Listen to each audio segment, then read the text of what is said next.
outras lesões, né? Aqui, ó, uma lesão de face.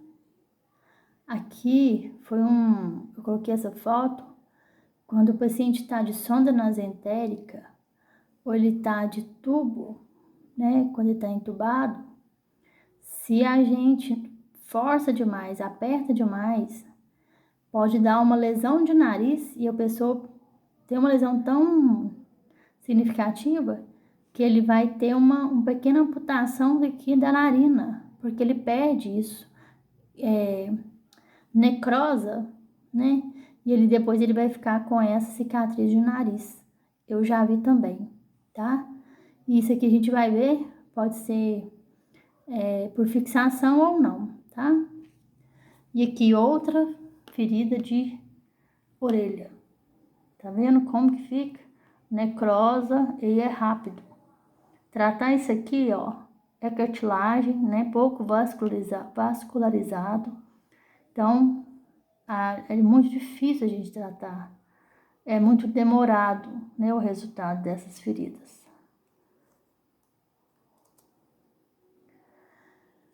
Então, lá, as feridas e suas classificações. Primeira coisa, o que é uma ferida? O que é uma lesão? É uma ruptura na pele, ou na membrana mucosa, ou em qualquer outra estrutura do corpo causada por um agente físico, químico ou biológico. Então, a nossa pele é íntegra, que a gente fala. Ou seja, ela não tem nenhuma lesão. Quando ela está íntegra, ela não há possibilidade nenhuma de um processo infeccioso, né? Ou de uma porta de entrada de outro micro-organismo que pode causar uma infecção. E uma vez que há essa ruptura na pele, pode ser uma pequena ferida, mas é ferida. Não é uma pequena ruptura na pele, mas é ferida. Então, a gente classifica essas feridas.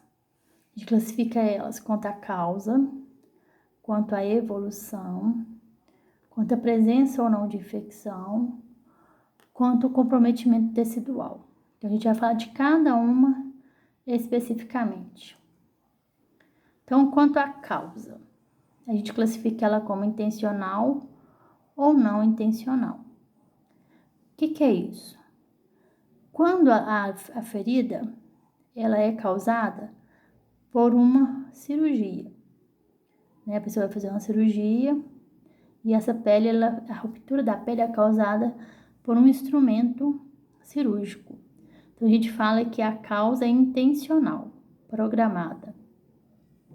Agora, eu caí, esfolou, machucou, né? Abriu a pele sem intenção nenhuma, que a gente fala que é um trauma, aí a gente vai classificar ela como não intencional, certo?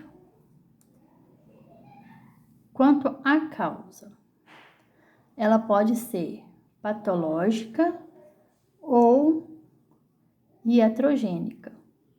Então, vamos primeiro falar da causa patológica. Ocorre como consequência de uma patologia, ou seja, por causa de uma doença, por causa de uma insuficiência. E aí a gente pode classificar essas feridas como uma ferida causada por uma úlcera de pressão ou úlcera por pressão, úlceras venosas ou arteriais, o pé diabético. É as lesões que a gente mais vê, tanto no hospital quanto na unidade básica de saúde. A gente faz curativo todos os dias de pacientes. Então, função nossa, né? Primeira coisa, avaliar uma pele e identificar qual é a causa dessa lesão. A úlcera por pressão, a gente vai falar dela mais para frente especificamente. Mas, para a gente só exemplificar e para a gente conceituar, ela é uma deficiência circulatória devido à compressão da pele. Ou seja, se eu comprimo a pele e eu dificulto essa circulação na pele, há uma grande possibilidade de abrir uma lesão. E a gente classifica essa lesão por uma úlcera por pressão. As úlceras venosas e arteriais são problemas causados pela circulação, ou seja, nós vamos falar também mais na frente. É uma insuficiência desse retorno venoso no processo da circulação. A gente vai ver isso muito em pernas, né, em membros inferiores. O sangue, ele circula, né? Tem sistema circulatório, ele circula. E aí, quando o sangue desce para as pernas e vai até na extremidade dos dedos, dos pés, ele precisa de uma pressão para voltar. E é como se a gente tivesse uma válvula, como se fosse uma mangueira.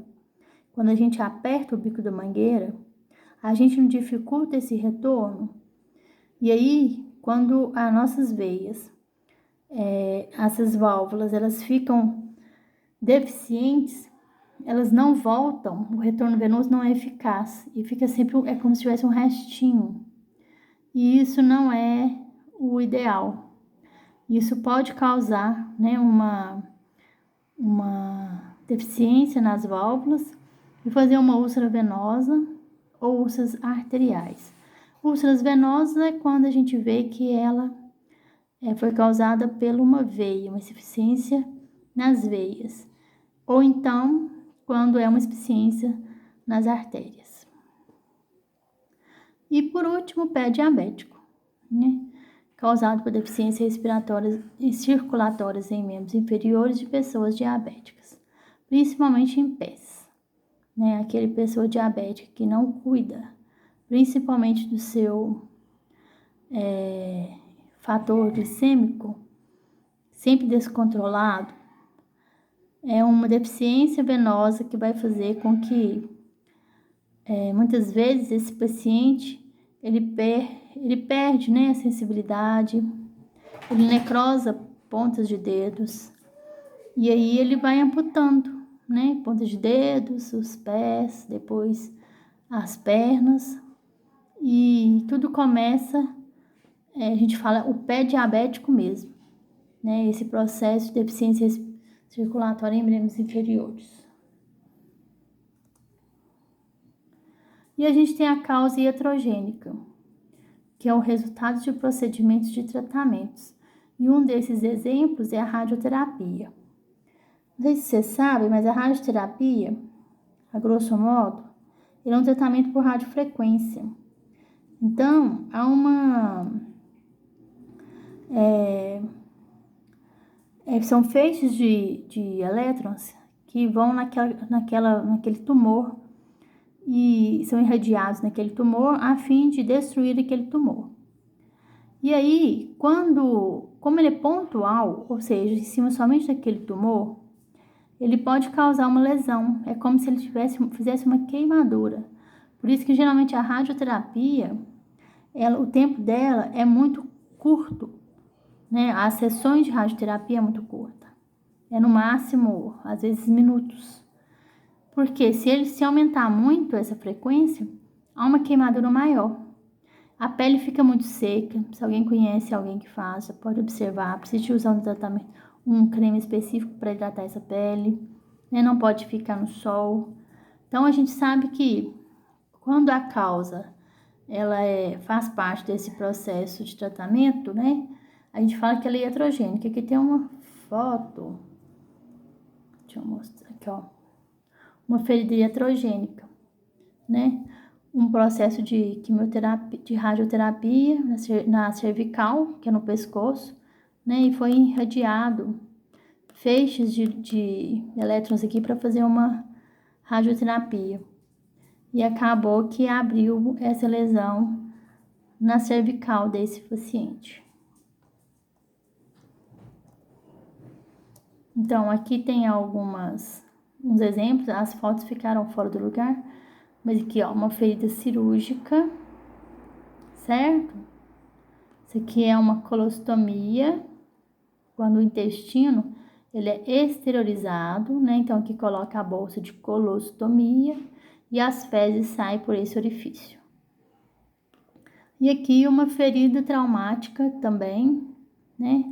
Onde o paciente, muitas vezes, ele usa o fixador porque geralmente são feridas de fratura exposta ou feridas em que precisa de fixar osso, né? Às vezes tem uma osteossíntese, que é uma deformidade óssea, então precisa de fixadores para poder fixar o osso por algum tempo.